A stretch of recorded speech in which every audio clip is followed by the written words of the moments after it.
I've heard it said many times that if you don't like the weather in Kentucky,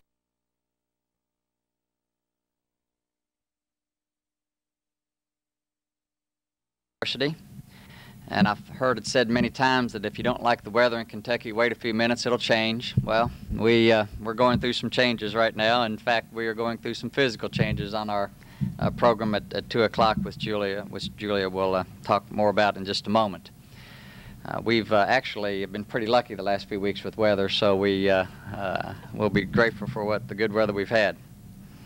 I want to thank everyone for coming. This is a very important moment for Western Kentucky University. We could not be more proud or more pleased to make the announcement, this announcement today. We are announcing a commitment of $1 million by an anonymous donor, which over the next 11 years will create and support an endowment for the Gifted Studies program at Western Kentucky University. This endowment will also provide a series of scholarships for local students. The endowment for our Gifted Studies program will ensure that our Gifted Studies program has permanency and will allow it to continue to be the premier program for gifted children in the Commonwealth. Our Center for Gifted Studies is a program which makes Western distinctive. It is one of those programs that defines the character of this institution. It also defines our priority for academic achievement and the enhancement of our intellectual capacity. This endowment is not only an investment in Western, it is an investment in the development of some of the best and the brightest young minds throughout the Commonwealth of Kentucky and beyond. With the proper support, encouragement, and guidance, these gifted young people will become leaders in the Commonwealth and in this nation for many years to come. The donor who has made this gift has placed a premium on academic excellence, scholarly achievement. The confidence this donor has shown in Western and in our Gifted Studies program will encourage these bright young people to take advantage of what we have to offer through our Gifted Studies program. We hope it will also encourage others to provide like support. At this point, I would like to call on Dr. Julia Link Roberts, the director of our Center for Gifted Studies, to tell us more about the gift, what this gift will mean for this program, and recognize some of our special guests. Julia.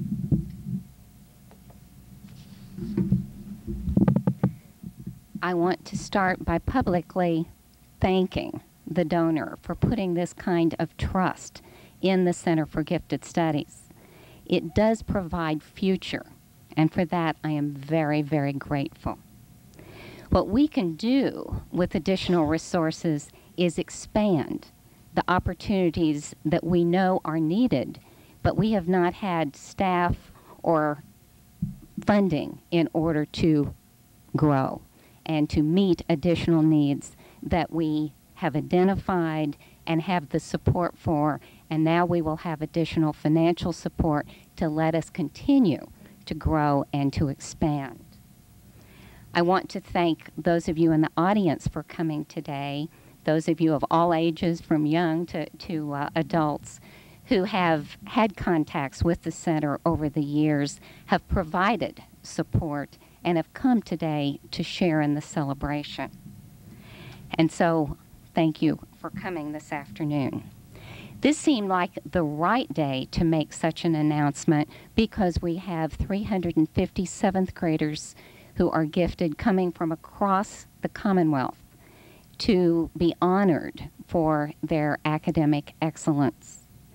I will have to tell you, our ceremony had been planned for outside at the amphitheater, and within the last few minutes, rain is threatening, and we will be moving this celebration into Van Meter. But that's the flexibility that is needed when the weather is involved. Most of all, I want to say thank you, and to say that the future is bright for the Center for Gifted Studies at Western. And as Dr. Ransdell said, we do offer services both within the schools in the Commonwealth and beyond, as well as at Western. And in the 16 years of providing programming, we have had over 10,000 young people and teachers participate in ongoing program here at Western Kentucky University. And we look forward to many, many years of meeting the needs and providing programming. Thank you.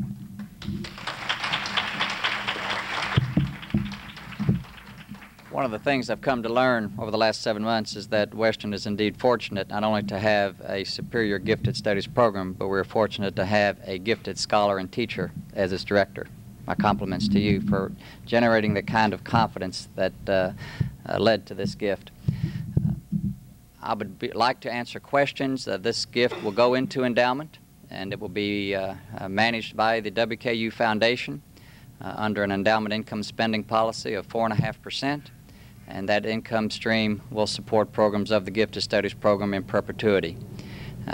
Seldom do we have the opportunity to ensure permanence in a program, which is precisely what this gift will do for this program and its capacity to recognize and nurture gifted students from across this state. And in perpetuity is a very long time. As I've said before, the buildings on this campus will change, and the people will change, and the curricula will change, I expect. Our curricula will evolve and adapt, but endowments like this ensure that our quality programs will exist forever, and that's a very long time. So we're extremely grateful to the donors. We could not be more proud of them and their investment in this program. Dr. Roberts and I would be pleased to answer any questions that you might have at this point. And your program starts at 2, and we'll try to find some umbrellas. Any questions, please? What are the first things you would like to address with this? The first thing that I would like to do is have another staff member. We have more things to do than we can possibly do until we have other people who can be working with us. So that's number one. We have identified a plan for the future, and we have, for example, one of the needs that has come to us over and over is that we need to be providing programming for elementary children in the summer. And we simply can't do another thing with the folks that we have.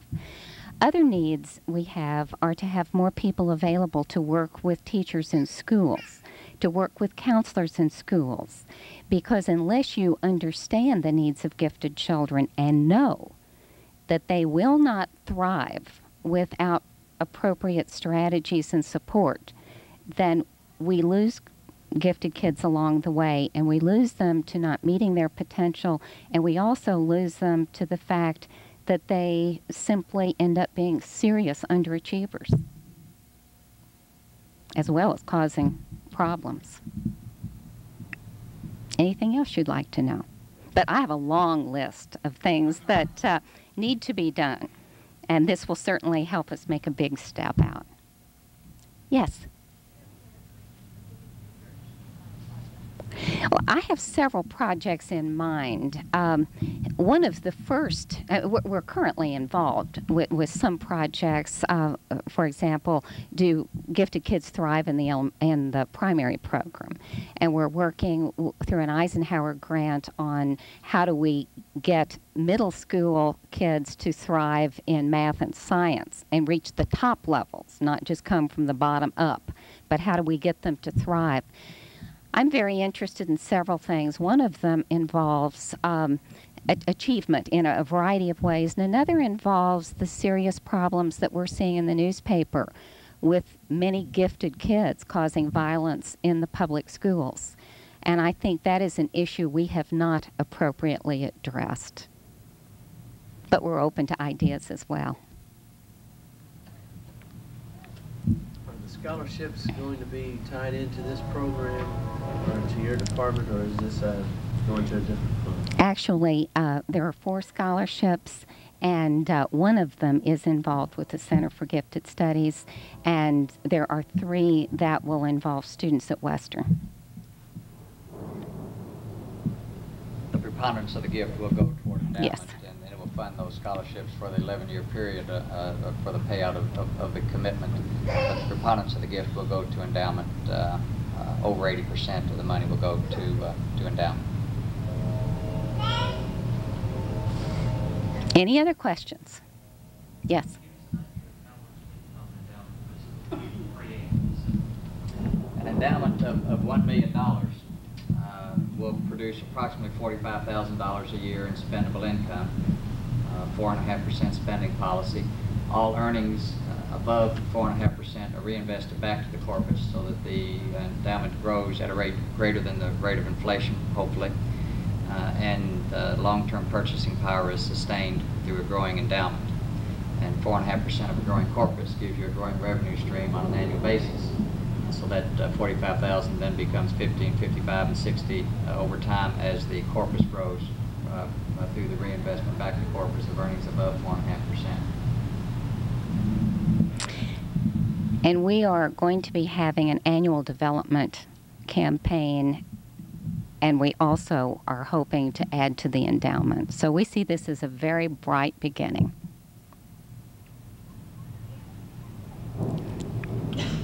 When does it start? Does it start right away? The first payment will be this year, 1998, and will be fully paid out within 11 years.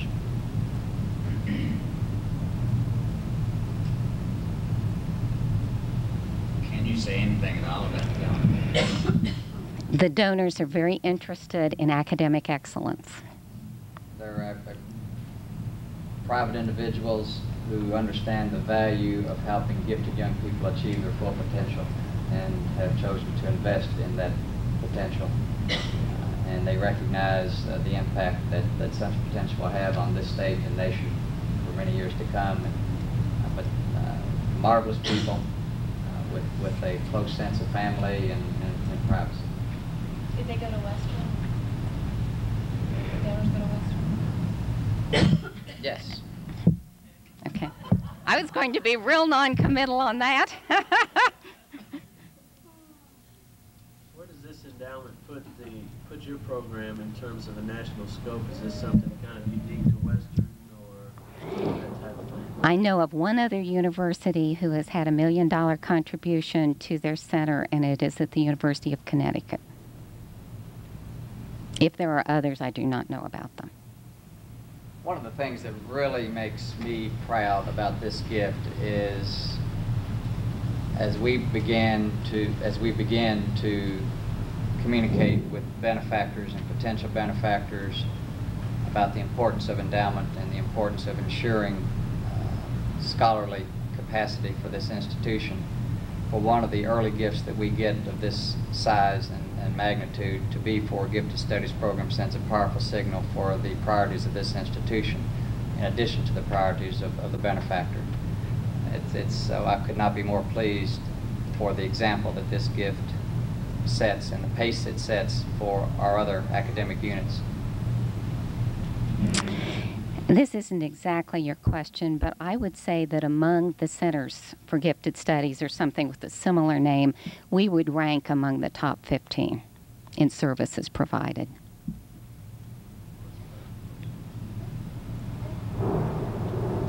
If we had any doubt about the weather, it's kind of been answered, hasn't it? Good call. Moving to the side. It sure is. Anything else?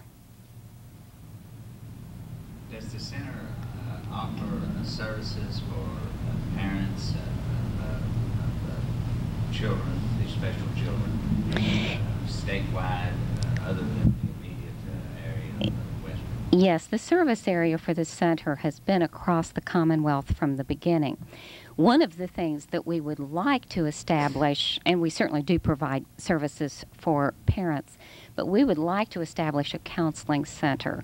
There are so many needs that arise from being different.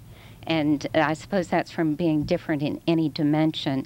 But a child who has interests and abilities who are far different from their peers may well need assessment as well as opportunities for individual counseling and family counseling. And we would love to move in that direction.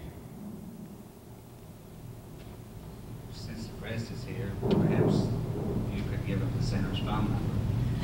Well, I would be glad to give the center's phone for anyone who has questions or who would like to continue to support our endowment.